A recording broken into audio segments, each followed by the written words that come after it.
Welcome to Luca and Miguel. Enjoy the video. You start by duplicating the composition and the layer to avoid destructive edits. That preserves the original. Once done, open the graph editor and switch to the value graph view so you can see exact numeric curves. Make sure keyframes are visible and set snapping off to avoid accidental shifts. Now trim your timeline to the relevant segment and lock all other layers.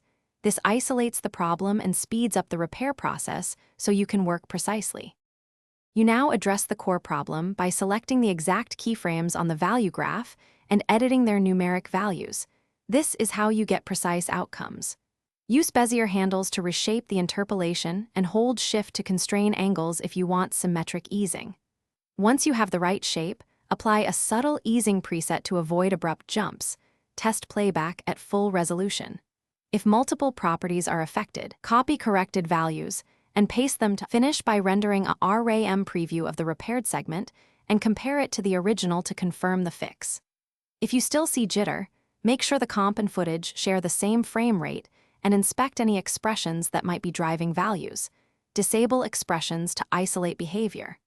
When satisfied, save an incremental version labeled with the change and log the exact value edits you made so you can revert or replicate the fix later.